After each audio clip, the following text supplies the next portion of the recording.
Hello. Hello, how are you? Hello. Fine, and you? Fine. Great, Cande, very good. There. Great, Caro, there I can see you. Let's wait because there are some more people coming in.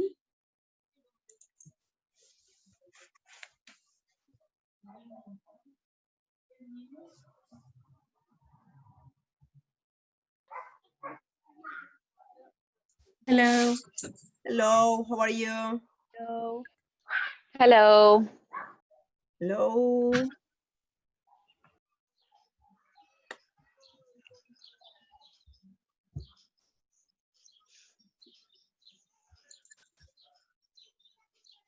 Let's wait a little bit, yes, because there are some more people joining us.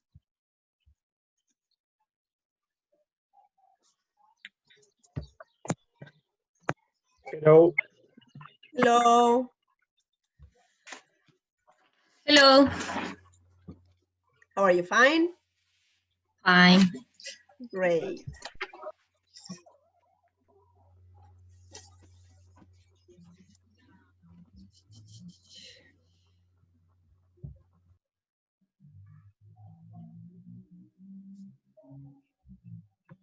How was your week? Fine? Fine. Yeah, fine. Was it too busy? Hello. Kinda. Kind of. Are you having too much homework? Not really. Just housework. Yeah, that's true. If you put together housework and homework, Yeah. it can be a little overwhelming. So, well, as you know, before I forget, I'm recording, yes, the meeting, so that then I can upload it in the platform. Still, it's a lot easier for me if you can, in the chat, write your name.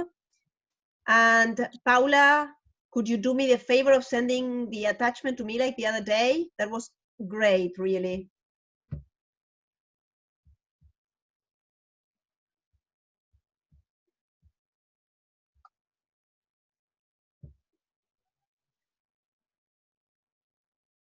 Okay.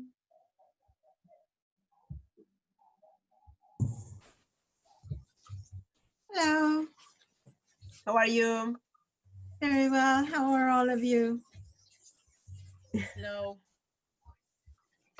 Hello.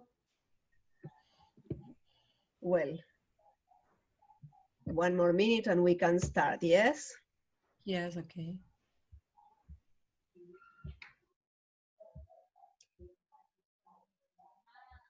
Great.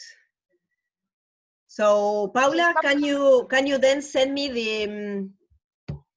the attachment with the chat? Yes, sure. Great. I promise that for next time I will practice to see how to do it. Yes. Wait a second, some more people are coming in. Okay. So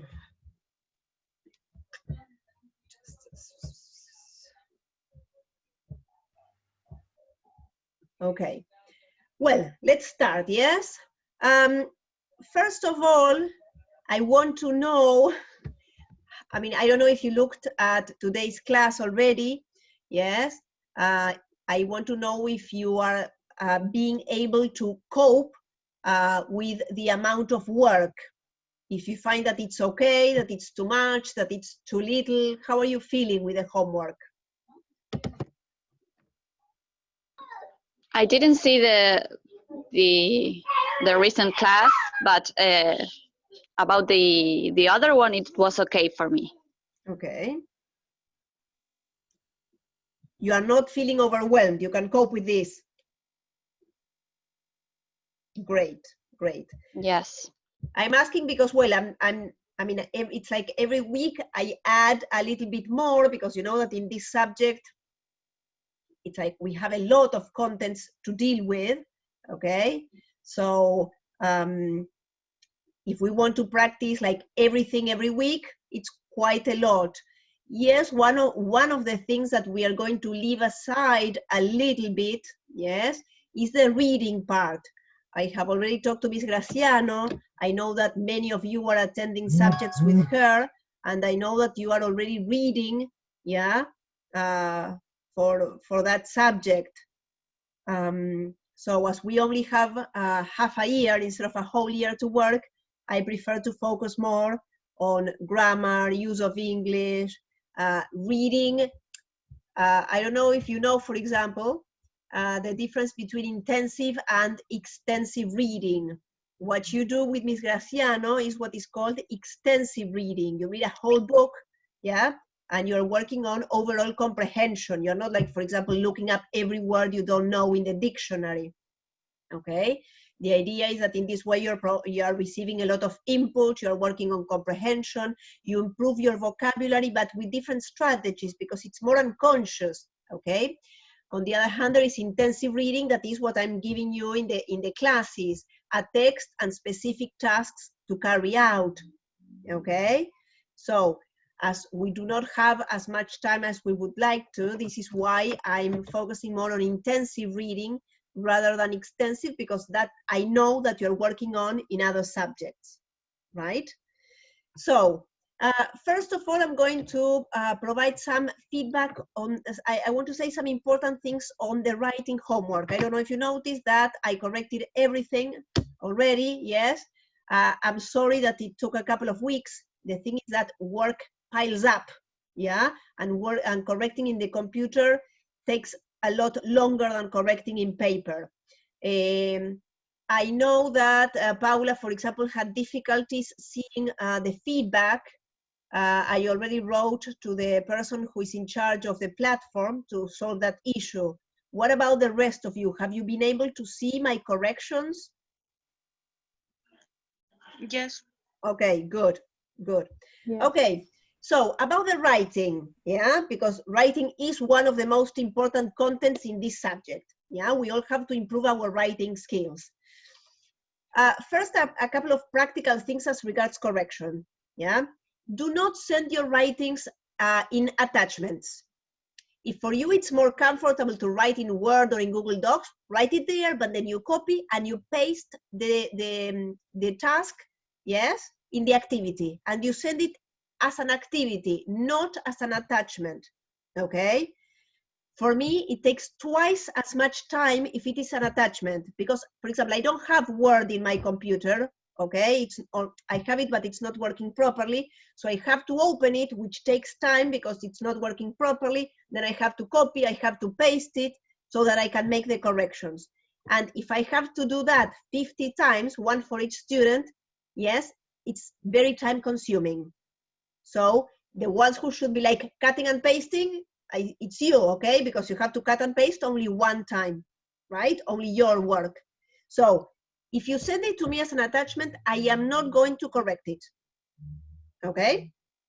If there are any technical difficulties, you let me know. But instead of just writing, hi, miss, here I send you my writing, instead of writing that, you write, hi, miss, this is my writing, and there you paste your writing if you don't want to write it there in that moment, okay? I insist. You can write it in Word or in Google Docs, and then you paste it there.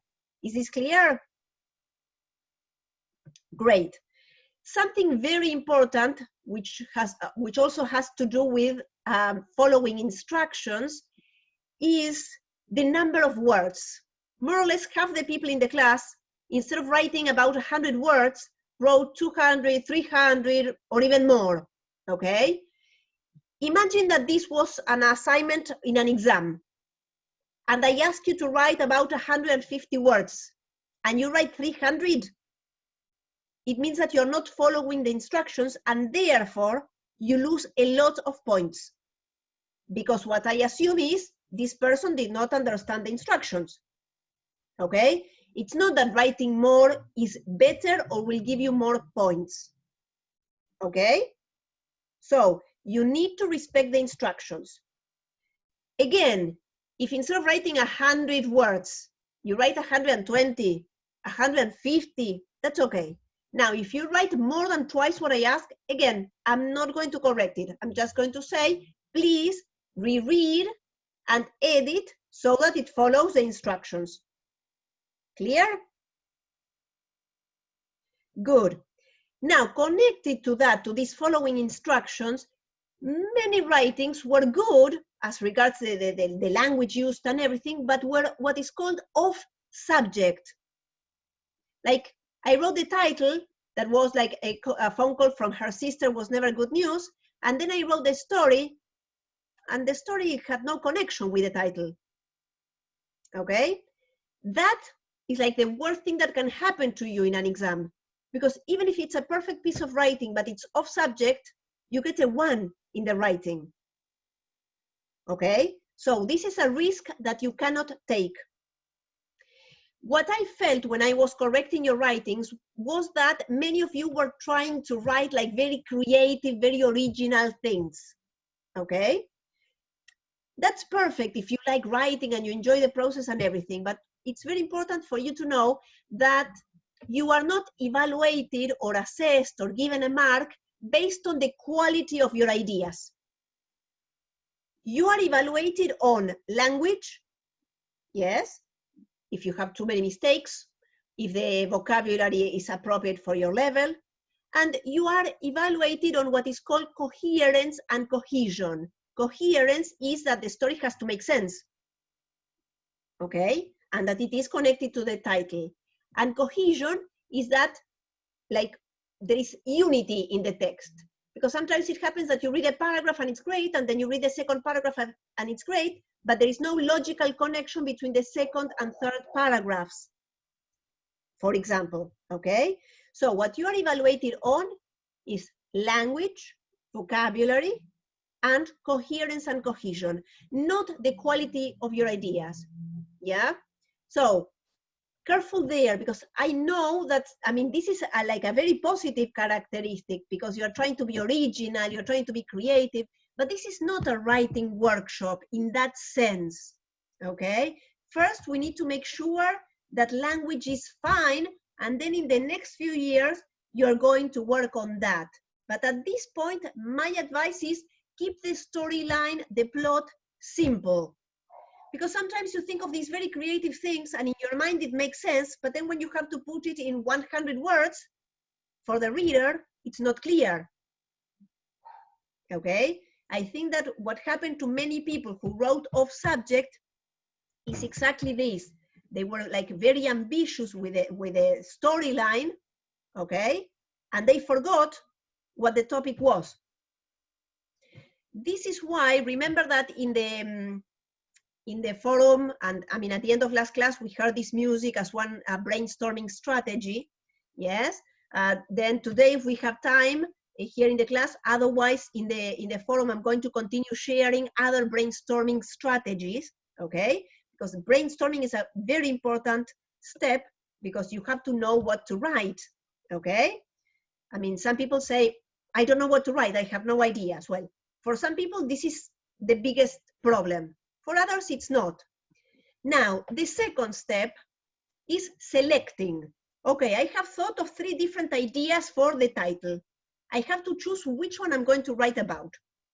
So, the first thing that you need to do in order to select which idea you're going to develop is read the title again. Make sure that the 3 are connected to the title. And if one of them is not, eliminate that one as an option, okay? The second thing that you should bear in mind is, okay, is this a simple idea that I can explain clearly in 100 or 150 words? In the exam, you would have more or less 40 minutes for the writing. So is it something that I can do in this time and with the vocabulary that I know? Okay, no, this is very abstract, this is too complicated. No. And these are the kinds of questions that you should ask yourselves in order to select what ideas you're going to use in your piece of writing, okay? Ideally, when you finish the brainstorming and selecting steps, you should already have like a map of your writing, which could be in your mind or in a piece of paper. You already know who the characters are going to be, what the plot is going to be, and you have an idea of an ending. In this way, when you start to write, you're not thinking of what to write and how to write it. You're only thinking of how. You have already decided what. And that's easier for the brain, for the mind, if you're focusing on one thing at a time. Okay? Then once you have more experience and you feel more confident, you can start breaking these steps and say, no, I'm going to skip this because well, that's okay. But I think that before you reach that step of doing it in your own way, I think at the beginning it's advisable to follow these organized steps so that we prevent different kinds of problems, like the one that we had in many cases of your writing off subject. Okay, writing about something that was okay, but not related to the question. Clear? Great. So now we are going to check the sentences. Yes. In the class, I already posted the answers to the reading comprehension and the answers to the paraphrase. And I opened the forum, yes, where you can ask doubts about the reading or the paraphrase. Okay? Good. So here we are going to focus on the sentences that you had to analyze. And if we have time, we are going to... Yes? The corrections are in the class 9? Yes. Okay, thank Yes. you. So if we have time after correcting the sentences, we are going to continue dealing with some brainstorming and selecting strategies. Otherwise, we will continue working on that in the forum that we already have for that purpose. Clear? Great. Thank you. I love it when you nod it because I feel that I'm not alone, you know? Great. I was watching the GIF you put in class 9. Are you ready with the crowd? Yes, yes. Okay, so do you have your sentences near at hand? Great, so the first sentence was, he's sleeping under a tree, right? So what type of word is he? Pronoun. Pronoun. Excellent. Is? Auxiliary verb. Very good. Last class we only said verb, but last class after checking we started classifying verbs. So now it is okay to say not only verb but auxiliary verb. Good. What about sleeping? Main verb. Main verb. Very good. It's the main verb. We will go back in a Main verb. second to see what kind of full verb, yes? What about under? Preposition. Excellent. Determiner. Determiner. Determiner and tree? Noun. Fantastic. Now, let's go back to the verb sleep. If I say he is sleeping, would that sentence be complete? Can I say he's sleeping? Yes. Yes. So, what type of verb is that? Do you remember that we have transitive and intransitive, and we have complete and incomplete predication? So, does the verb sleep take an object? No. No. So, No. it is Intransitive. intransitive. And does it need a complement to be complete? No. No. So, it is an intransitive verb of complete predication. Intransitive verb of complete predication, okay? Yes. Great, great. Let's move on to the second sentence. They ate apples yesterday and they will eat pears tomorrow. What kind of word is they? Pronoun. Very good. What about ate? Main verb. Main verb. verb or full lexical verb. Very good. Apples? Noun. Noun. Very good. Yesterday? Adverb. Yes, it's an adverb. Somebody asked with an intonation of a question. Who had doubts? No doubts? Good. And? Conjunction. Conjunction. Very good. They? Pronoun. Will? Auxiliary verb. Yes. Eat? Main verb. Main Full verb. verb. Main verb or full verb. Very good. Pears? Noun. Noun. And tomorrow? Adverb. Adverb. Fantastic. Now let's analyze the verb eat. At the beginning it appears in the past, then it appears in the future, but the characteristics of the verb do not change. Can I have a sentence that is only they ate? Would that be complete? They ate? Yes. What No. do the rest think? No, because No. it takes an object. You ate or eat something. Exactly. I think, Anto, you said that for you it was complete. Yes. Here what you have to think about is that in informal conversations, you could have a case where you don't mention it. But when you don't mention the object, it's because everybody understands. They ate dinner, for example. Yes? But the action of eating Yes. implies that there is an object that is eaten. In Okay. informal contexts, you could omit it. If you're trying to write, for example, an essay, so a formal piece of writing, and you want to be grammatically correct, you should not omit it. Okay? Okay, perfect. So we said that the verb eat takes an object, right? What is the object in this case? Apples and pears. Very good. So what is the function of apples in the sentence? Direct object. Very good. It's a direct object. It's a direct object because it's the thing that is affected by the action. Yes, this was not part of the homework. This is something that you will be reading about in this class, in class 9, where you're going to start reading about the different structures that you can have in a sentence, okay? So some people know this, some others do not. If you don't know it, don't freak out, because it's the first time that we mention it, or we mention it in passing last class. So if apples is a direct object, or you don't know that it's called a direct object, but it is what is affected by the action, what type of verb is eat? Is it transitive or intransitive? Transitive. Transitive, very good, because it takes an object. Apart from saying they ate apples, do you need to say something else? Do you need another kind of complement? No. No. No. So it is a transitive verb of complete predication. Complete predication because you don't need another complement, okay, to complement it or to complete it.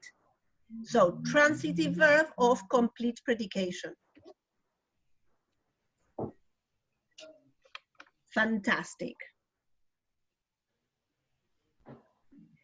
Now, she looks happy when she goes to the cinema. What is she? Pronoun. Very good. Looks? Full lexical verb. Verb. Very good. A full lexical verb or the main verb. Happy? Adjective. Adjective. Very good. When? Conjunction. Conjunction. Very good.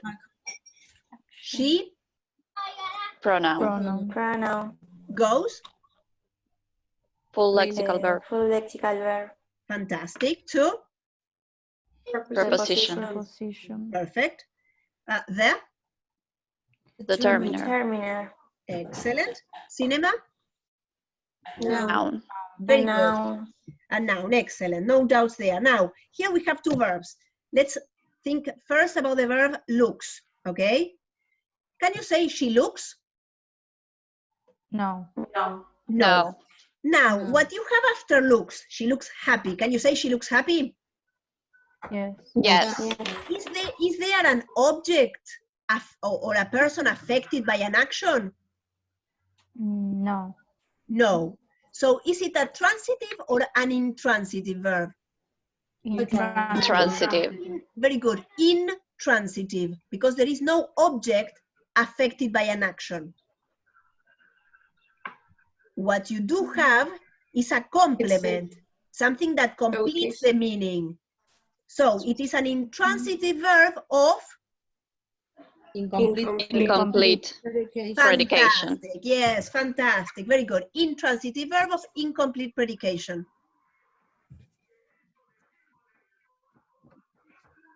Excellent.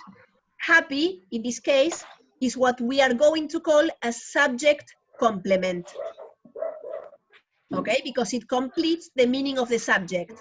She looks happy. This happy refers to she, okay? Because it complements or it completes the meaning of the subject, it's called a subject complement. Right? Yes. Great. What about goes? Can you say she goes? No. No. No. Now, is there an object affected by the action? No. No. So, but we need something to complete it. So again, what kind of verb is it? Intransitive verb. Transitive. Very good. Intransitive verb of? Incomplete predication. Incomplete predication. Fantastic. Of incomplete predication. Very good. So looks and goes are both intransitive verbs of incomplete predication. Fantastic. Yes? Congratulations. You're doing great. Last sentence. The boss will send you an email shortly. What kind of word is the? Determiner. Determiner. Determiner. Boss? No. Noun. Very good. Will? Auxiliary verb. Fantastic. Send? Main. Full Main lexical verb. Very good. Full lexical verb or main verb. Fantastic. You? Pronoun. Pronoun. And? Determiner. Determiner. Yes. Email? No. Noun. A noun. Very good. Shortly? Add. Adverb. Very good. So let's analyze the full lexical verb. Send. The boss will send. Is that complete? No. No. No. And if I say the boss will send you, is that complete? No. No. No. No. Very good. So this verb does not take one object. It takes two. There is a thing affected by the action, that is the email that gets sent, and there is a person affected by the action because it's the person who receives the email. So we have an indirect object that is the person affected by the action, and we have a direct object that is the noun, the thing affected by it. Okay. So what kind of verb is send? By Transitive Yes, but verb. when you have two Be objects, transitive. very good. Remember that you can call it ditransitive or bitransitive with D or B. Both names are okay. If you say that it's a transitive verb, that's not correct because transitive means that it takes an object. You have to clarify that this one takes two, okay? Great. So any doubts in this exercise? Miss, when we analyze the sentence, we have to put or to write that is the verb is the transitive. Yes. Oh, Yes. okay. In fact, yes, because we are beginning from the basics and every class we add something new, okay? Now, for next class, I did not include any sentences to analyze because you have some theory to read that has a lot of information. You're going to read that. When I say read, you shouldn't just like read it in passing. You have to read and you have to think about it and analyze the examples, okay? Then in the next class, I will explain it, but of course that the idea is also that you can ask doubts if you have them, okay? And after that, we are going to stop analyzing every single word because we have done that for 3 weeks and you can do that perfectly. We are going to focus more on the structure of the sentence. Subject, predicate, the type of verb, yes, and what we have after the verb. Little by little, we are going to be adding direct object, indirect object, subject complement. There is something called object complement too, yes? Adverbs of times, adverbs of place, apposition, etc., etc. We are going to start going deeper in what is called syntactic analysis, Syntax. okay? Okay, thank you. If anyone is still feeling very insecure in the classification of words, you can ask, because there are words, for example, the pronouns you know very well. There are words that one can have doubts about because there are words that have a different function depending on the context. For example, today I asked you because someone said, when we said yesterday, someone said adverb. Someone said that. And the thing with yesterday is that yesterday, depending on the sentence, can be an adverb or can be a noun. Because if I say yesterday was an incredible day, yesterday was an incredible day, yesterday is a subject and it's a noun because it's the name of a day. Okay? So there are words that can have different functions depending on the context. He is always a pronoun. There's no other possible function, right? Good. Okay, we have a few minutes left. So let's go back to writing, yes?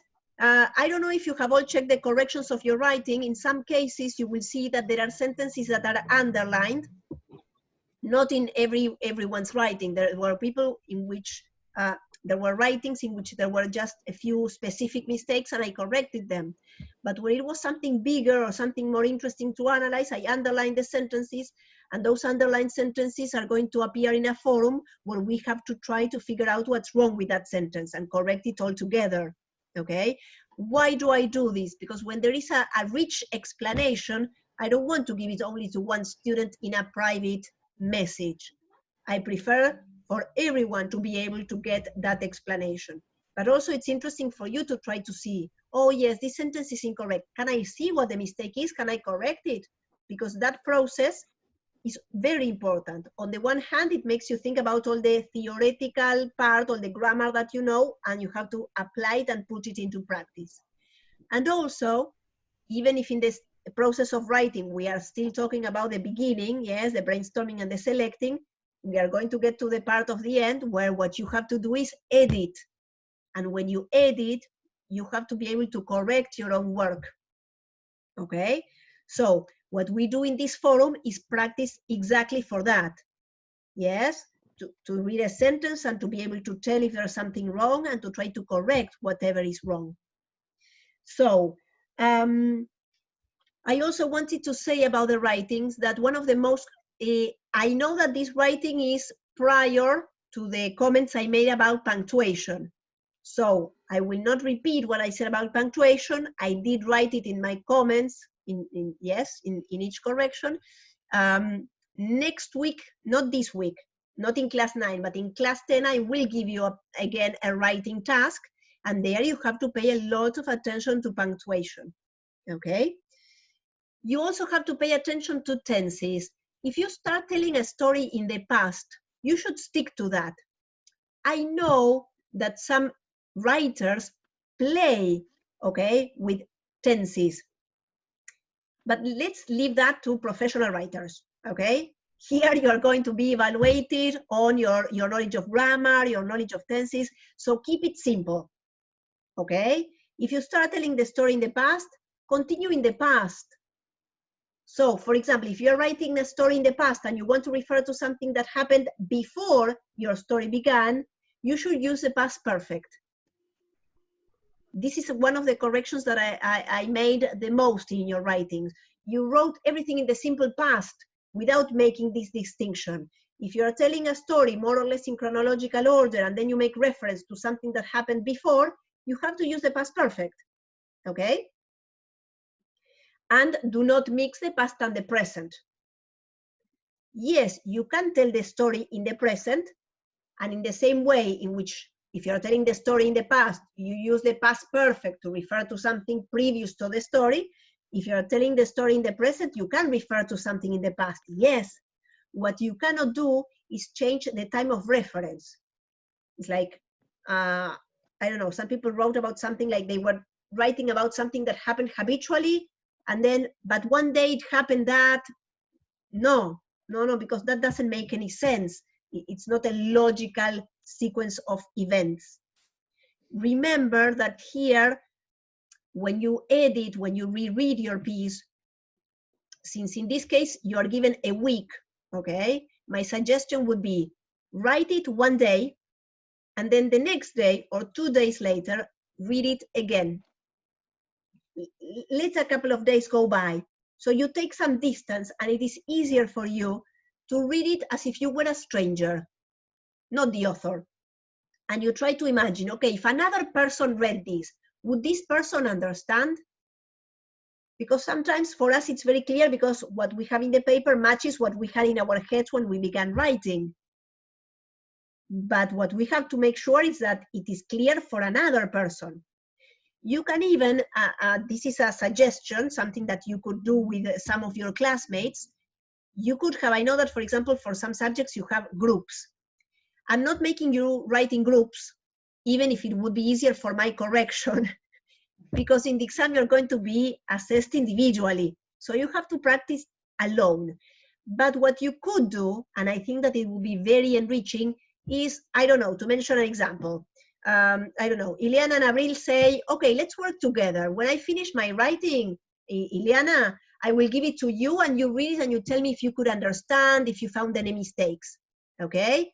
And the other way around, you can exchange your writings maybe with another classmate, okay, to get another opinion, to make sure that, oh yes, you're right, I could understand the story completely, right?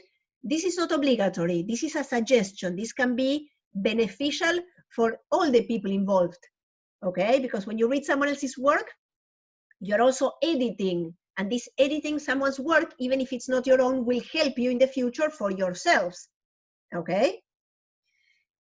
And another very important thing has to do with dialogue. It is okay to include dialogue with a proper punctuation. You cannot write it all in the same paragraph. If there is a dialogue, you have to go, yes, to the next line, have the inverted commas. When you close the inverted commas, you have a comma, she said, for example, yes, so pay attention to punctuation, but also do not abuse the use of dialogue. If I want you to write a story, it shouldn't be all dialogue.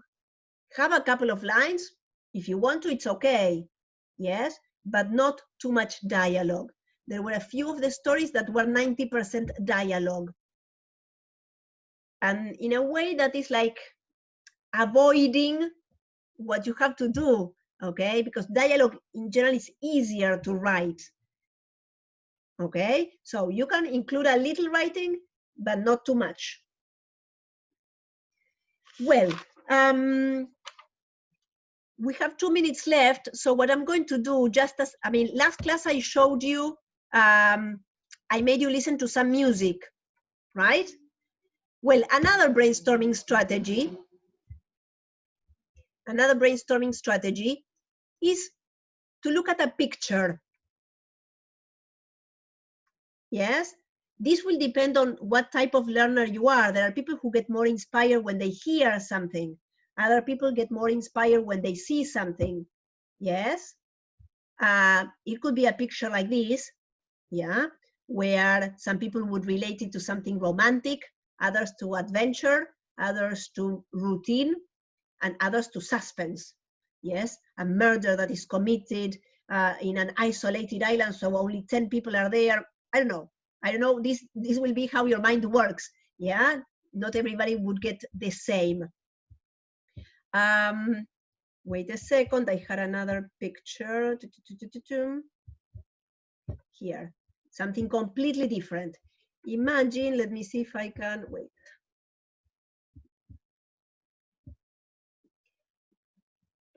There, yes? Again, when you look at picture like this, you can try to relate it to your senses. Think of what you see, what you hear, what you can taste, what you can smell. Yes, appeal to all the senses when you are brainstorming. I will include this in the forum, right? And we will continue working there. Yes, now the meeting is about to be over, so we will continue this in the forums, okay?